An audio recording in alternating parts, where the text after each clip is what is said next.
y vamos a hablar un poquito de este asombroso portador de tradición y protector también mucho de la naturaleza. ¿Cómo estás? Muy bien, placer. ¿Cuántos años tenemos vos? 65. 65. ¿Y cuándo fue la primera vez que te empezó a interesar todo este mundo de los insectos y de la naturaleza? Eso es difícil porque cuando nosotros éramos pequeños andamos correteando por los ríos y los campos de cultivo y todo, pero eran muy dañinos. Entonces, por ejemplo, veíamos un hueco en el suelo y sabíamos que era una tarántula, le echábamos agua para que saliera y muchas veces nos la mataban. Tenía cierto miedo y nunca alguien le dijo, espere un momentito, vea ese animalito, se reproduce, puede tener crías, crece, va pasando por tantas mudas, su forma de vida es tal y tal, se alimenta de otros animales para desarrollarse. Nunca alguien te llamó la atención, entonces tal vez uno tenía la curiosidad, pero nunca tuvo una guía. Entonces lo que andaba era haciendo daño en un sentido, ¿no? Pero ya más adelante, yo fui al colegio, luego estudié, me metí en ingeniería agrícola en la Universidad de Costa Rica, me iba bien en física y matemáticas y después de unos años yo siempre me sentí como que no estaba en mi lugar, pero no me atrevía a cambiarme de carrera porque mi papá era súper estricto y uno decir, bueno, es que no, esa no es mi carrera, voy a cambiarme a otra, era como, ¿verdad? De hecho tuve la posibilidad de cambiarme a biología y no me animé por eso.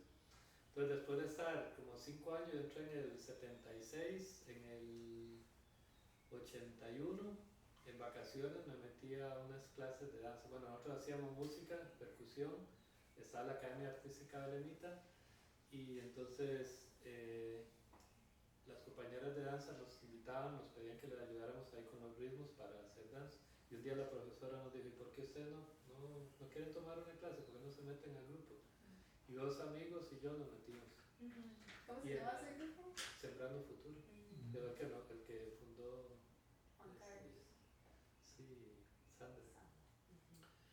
Y en la primera clase, en un salto, la profesora, salte más alto, niño, no sé qué, y me caí y me hice una fractura en el pie. Y a raíz de eso no matriculé en la universidad. Entonces, pero bueno, seguí en el grupo. Y me metí a trabajar en la cooperativa, una cooperativa de ahorro y crédito, que era la Copa Belenita. Entonces estuve trabajando ahí por 2 años, hasta que ya sentí como que fue muy interesante, ¿verdad? Porque nacido y criado aquí en Belén. Totalmente. Por eso, ahora que dijiste Manuel Zumbado Arrieta, dije Manuel Zumbado Arrieta, pues yo conozco 4 o 5 Manuel Zumbados de acá. Son muchos los zumbados aquí. Qué lindo es Manuel Zumbado Arrieta, por eso es. Ajá. Sí. Eso es lo que estábamos hablando el otro día, ¿verdad? Que es el pueblo que más consanguinidad tiene. Es uno de los que tiene más alta consanguinidad.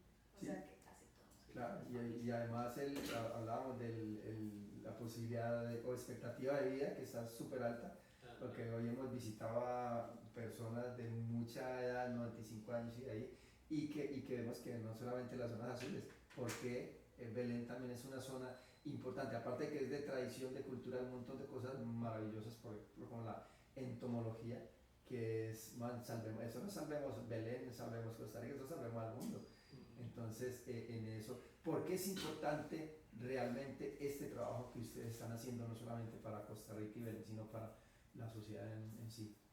Es que la naturaleza es lo que nos nutre, ¿verdad? Y la especie humana lo que ha hecho es ir muy en contra de eso y alejarse mucho, ¿verdad?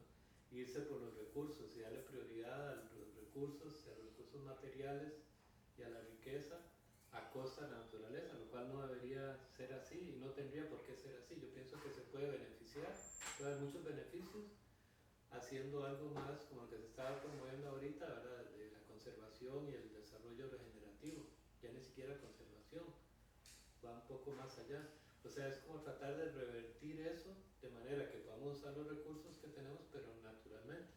Pero siento que nosotros nos hemos convertido como cuando usted ve una naranja que se pudre, que le entra un hongo y se empieza a poner verde, y eso es lo que estamos haciendo nosotros como especie, ¿no? Y estrujando a todas las demás que tienen el mismo derecho que nosotros de estar acá. Y la otra cosa es que nosotros estamos compartiendo ese pequeño planeta tan maravilloso con ellos, y ni siquiera sabemos quiénes son ni cuántos hay. Imagínense que el número de especies conocidos de todos los organismos anda por 1.200.000, digamos que 1,5 millones, ¿verdad? De lo que se conoce. Lo que se estima que hay varía desde 5 hasta 100 millones. Si aceptamos el número más bajo, conocemos un poco más de un 10%. Si aceptamos el número más grande, conocemos apenas el 1%. O sea que no hay necesidad de andar buscando ovnis ni extraterrestres. Especies es lo que hay para descubrir. Sí, eso por un lado, pero sobre todo para apreciarlos, porque ni siquiera los conocemos, ni siquiera sabemos qué interacciones tienen, ni siquiera sabemos si este es el polinizador de esta planta que nos está dando la cura de una enfermedad. Pero ni siquiera sabemos nada, además de que por derecho propio tienen de estar aquí. A la gente me dice, pero ¿para qué sirve un zancudo? Y bueno, es una especie que ocurre aquí, ¿para qué servimos nosotros? Podría preguntar a otra especie, ¿no? Simplemente el hecho de que exista, de que haya sobrevivido hasta esos tiempos, tienen más que derecho de estar acá. O sea, ¿por qué nosotros somos tan prepotentes de pensar que somos nosotros los únicos? ¿Verdad? Que podemos decidir. Que es tan maravilloso este planeta que aún que con calentamiento global y con todo el montón de cosas y de especies que desaparecen, aparecen aún.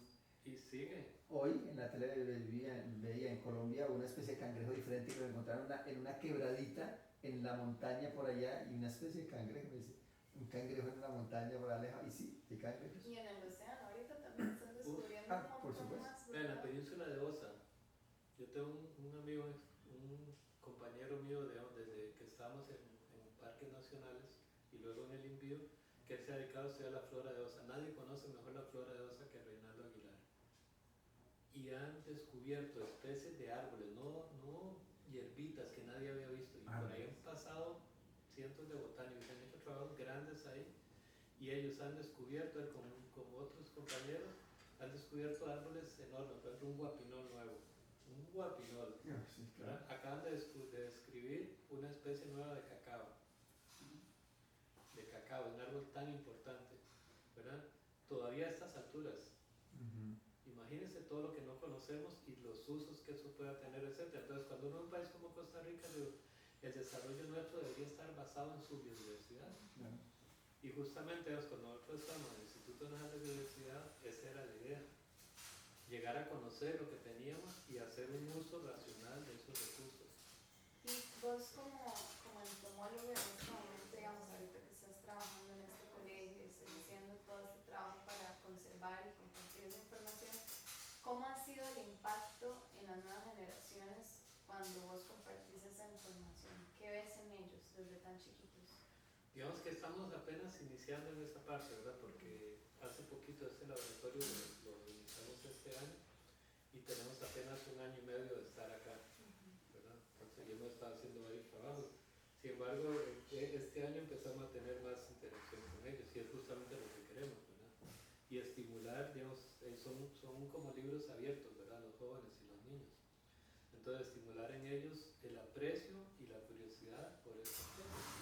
Alguno que otro va a salir luego o se va a interesar por estos temas, otros van a ser ingenieros, van a ser maestros, empresarios, cualquier otra cosa, pero ya van a tener una sensibilidad diferente. ¿Y has visto como alguna anécdota que vos digas, algún chiquillo que haya estado más maravillado? Sí, por ejemplo, un día eso es una niña ahí, cuando estamos haciendo lo de los hoteles de las aves, lo fuimos a poner, dice, me encantaría trabajar, dice, es que yo adoro las matas, me encantaría trabajar como en un vivero y reproduciendo y sembrando plantas, ¿verdad? Entonces vos vas viendo las vocaciones, ¿verdad? Las inclinaciones que tienes. Bueno, entonces, es lo que yo te decía antes. Si a mí, cuando tenía 5 años, alguien me hubiera dicho, un momentito, vean, y que me enseñe un librito, y que me enseñe ese mundo, ya me abrió un camino que, imagínate, me habría ganado. Yo empecé a los 27 años, más o menos.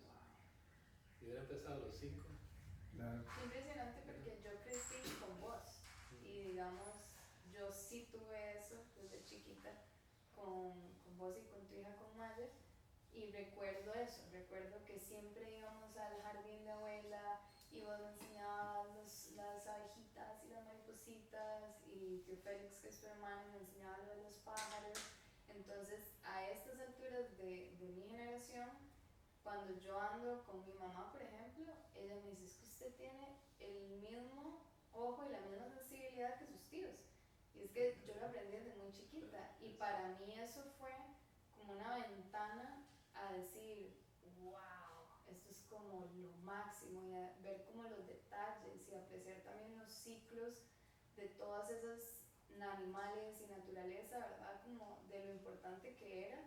Y si yo crecí viendo eso, siento que si a todas estas nuevas generaciones se les da eso como herramienta, es muchísimo, un futuro mucho más brillante, que tengan esa oportunidad de decir, o sea, esto tomó mucho tiempo, esto es demasiado importante, no vamos a poder pasarle así por encima, así de fácil, ¿verdad? Y compartir también todo ese conocimiento que es como, yo me acuerdo ver todas estas agujitas y todos estos bichitos siempre, cuando vos estabas estudiando, para mí era como, wow. O sea, era muy impresionante y eso a mí como persona me influyó 100% en el camino que yo tomé, porque yo en algún punto iba a ser biotecnóloga, digamos, porque también yo decía, bueno, pero me quiero ir igual por la biología, pero de lo que yo aprendí de ustedes, al final encontré el camino, que sigue siendo por el mismo lado, pero era un camino mucho más sencillo, mucho más conectado como con esa belleza de la naturaleza. Es que bueno, si vos te pones a ver hacia atrás, antes en las escuelas y en los colegios se daba historia natural y daban geología, daban ciencias naturales. ¿Verdad? ¿Qué pasó más o menos cuando yo estaba en la escuela? Se empezó a ver la célula, por ejemplo. Entonces nos fuimos de ver los organismos enteros como tales y sus interacciones, nos fuimos a algo muy abstracto, que está interesante, ¿verdad? Pero perdimos esa otra conexión. Cuando eso se podía ver nada más en un capitulito por allá, ¿verdad? Porque eso es como meterse ya hilando mucho más fino, pero es muy importante tener la imagen completa. Entonces para mí eso es un cambio muy negativo que se dio en la educación, ¿verdad? Porque va todavía a desconectarnos más de nuestra relación con la naturaleza, y yo siento que ese es el gran problema. Mucha gente piensa que puede vivir sin la naturaleza, es un estorbo. Yo le decía a los amigos que tienen niños pequeños ahorita, a parejas jóvenes, o sea, el mejor regalo que usted le puede dar a un hijo es conexión con la naturaleza, que no le teman al bosque, que sepan. Hay niños que usted los lleva a una granja y les enseña una vaca y les enseña dónde sale la leche y después no quieren tomar leche. Y no es culpa de ellos, es porque ellos creen que la leche viene en caja y que eso está muy limpio y que la vaca está sucia. Y las uras de la vaca están sucias, entonces eso me puede enfermar. ¿Se acuerda que tomábamos directamente de la uva? Es una desconexión total con la realidad. ¿Y de dónde viene todo? Exacto, ¿de dónde viene? El agua viene del tubo, no, el agua no viene del manantial, viene de la llave, ¿verdad? Y así, entonces, ¿eso qué hace? Que no apreciemos la naturaleza, que no nos importe. Y escuchamos que hay contaminación por allá, pero a mí si a mí me está llegando la ruta que me puedo duchar y compro la botella y todo, ¿verdad? Porque no tenemos perdimos esa conexión. ¿Y cómo crees? Lo acaba de decir, compro la botella, desde que hace casi ya 20 años que estamos comprando el agua. Es increíble. Y nunca pensábamos que íbamos a llegar a eso, ¿no? ¿Y cómo crees tú, digamos, si se pudiera en este trabajo, digamos, replicar? O sea, que todo el mundo esté llevando esta misma sensibilización, ¿cómo crees que impactaría al mundo que vamos a llegar en próximas generaciones? Bueno, primero siento que a veces suena alarmista, pero nosotros estamos en una crisis actualmente. O sea, realmente el mundo está en un nivel ya muy... Por ejemplo, si vemos el mundo de los insectos, se ha reducido, pero bestialmente. O sea, ustedes nunca volvieron a ver, ya usted nunca lo vio, una parrilla de un carro llena de insectos. No. Ni tener que limpiar el parabrisas cuando vas viajando porque se llenaba de insectos. Usted nunca vio eso.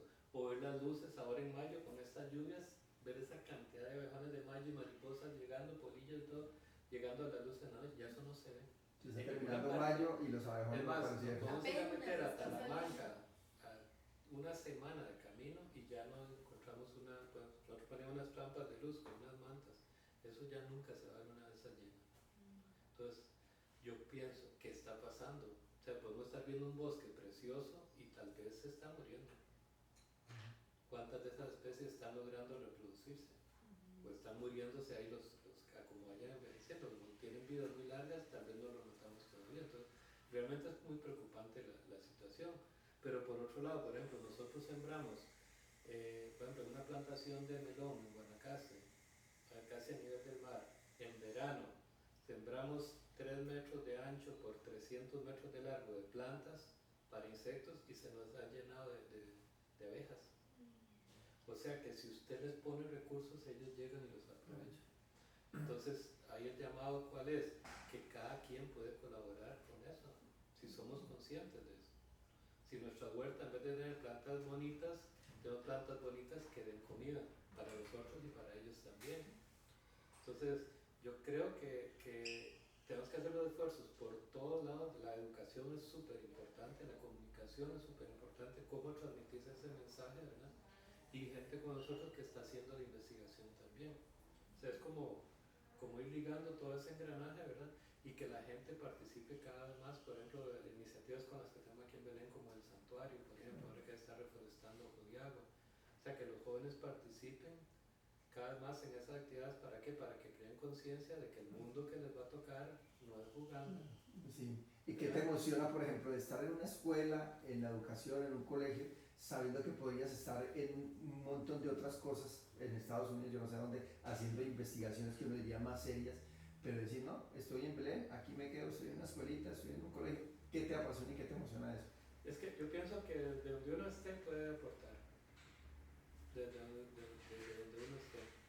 Entonces, si uno es consciente de eso, no andas buscando un renombre ni un reconocimiento, simplemente es poner tu granito de arena. Y qué mejor lugar que hacerlo que aquí, ¿verdad? Además es mi pueblo, imagínate,